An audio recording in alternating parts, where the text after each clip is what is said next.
Good afternoon. We're going to cover a slide 3, which is a little unusual, and I'm taking a risk introducing this at this moment, but I'll take a chance. The slide has two panels.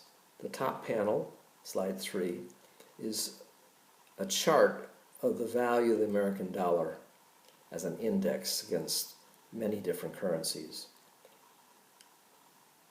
And the bottom one is the chart of the Japanese yen valued against other currencies. And what I want to do is give you some background, just very quick background on the importance of this relationship between the United States and Japan, especially in the 1990s into the 2000s, and currently.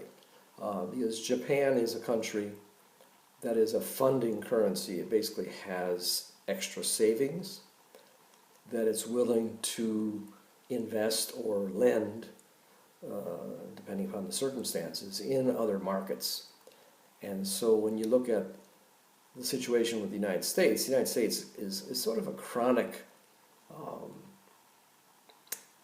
dissaver. Namely, it's engaged in activities that reduces its available savings.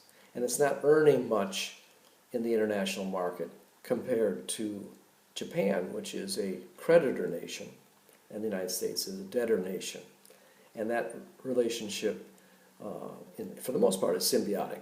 That it's positive from the point of view of Japan, and it's also positive from the point of the United States, because indeed we get to use the surplus savings of the Japanese corporations and individuals to invest and to also underwrite the international monetary system. And that's why I'm introducing this to you, because I want you to be aware of the fact that when we do and look at money, banking, credit, capital markets,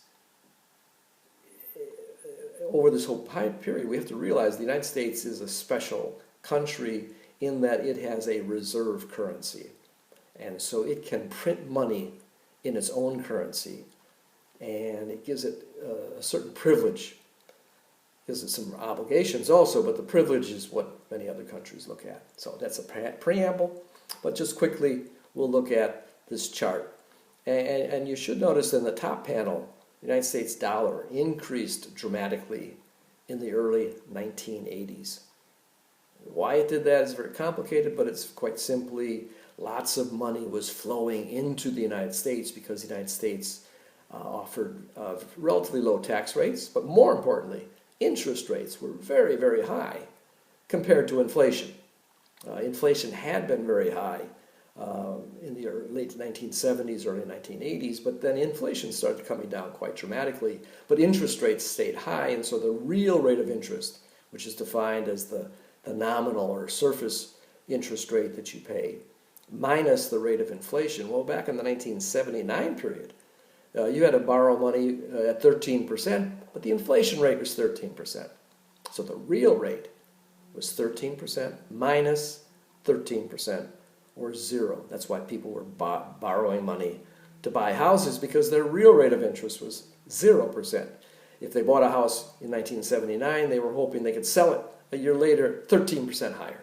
And so that concept of the real rate of interest is going to be absolutely essential in understanding how the economy works. And so in the 1979 period, the United States dollar was not a very good currency, but it became important when Paul Volcker, the chairperson of the Federal Reserve prior to Alan Greenspan, started to reduce the quantity of credit and basically step on the brakes and drove interest rates all the way up to 18%. If you were borrowing money to buy a car at that time, short-term interest rates were 18%, and that meant you had a big payment to make every month. And so the dollar appreciated in value dramatically all the way to about 1984, 85. And then there was a historic meeting that was taking place in the Plaza Hotel on a Sunday morning, September 22nd. I remember vividly because actually I was teaching on that Sunday morning in Edgewood College's weekend degree program. And it happened on September 22nd, which then established an agreement between three countries, United States, Japan, and Germany. And what that agreement turned out to be was simply that the United States would in a sense, lower the value of the dollar at the same time as the Germans, the Deutschmark, and the Japanese yen would appreciate in value. And you can see that the dollar begins to descend quite dramatically in the latter part of the 1980s. And then if you go down to the second panel, you can see the Japanese yen rising, rising, rising. And of course, this is what set the stage for the real struggle in Japan over how they were going to survive with a very high exchange rate, when indeed they depended so much on exporting cars and other materials, mainly machine tools and other factors to the United States, and they had a huge trade surplus with the United States. So the Plaza Accord was a critical kind of turning point. Now, why am I bringing this up? I'm bringing it up because we're eventually going to look at the role that Japan and other Asian countries have played in the maturation of the international monetary system. Because prior to 1985 or so, the only country of import that focused, and had to be brought to a meeting was Japan. Japan was the only major economic power in Asia at that time. And what would happen in the late 1980s and the 1990s, and of course into the 2000s, is that China would go through a major transformation. But more importantly, in the 1990s, Thailand, Indonesia, Malaysia, Taiwan, Singapore, all these Asian tigers, as they were referred to, would begin to export quite dramatically, and the emerging markets in Asia began to play a very, very important role. And eventually what would happen is in the period 1997-98, there would be the Asian financial crisis. And I'm going to focus in on that Asian financial crisis as kind of a critical turning point in the global economy.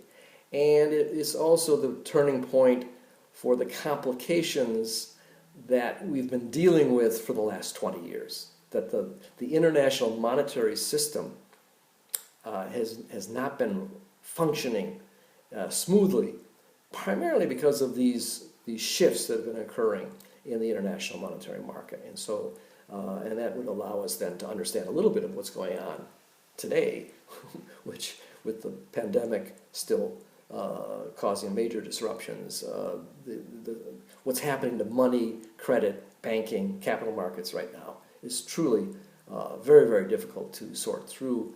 And it's like looking through a glass darkly. We can't see exactly what's happening, but we will hopefully understand it a little better by going through some of these side issues. And the side issue I'm looking at, of course, is the issue of the Japanese yen versus the American dollar, and why that change in the value of that currency is important for understanding what's going on in the background. Okay, I'm going to cut this one short now, just so that you see what happened to the Japanese yen. You can see that starting in 1995-96, the Japanese yen begins to come down.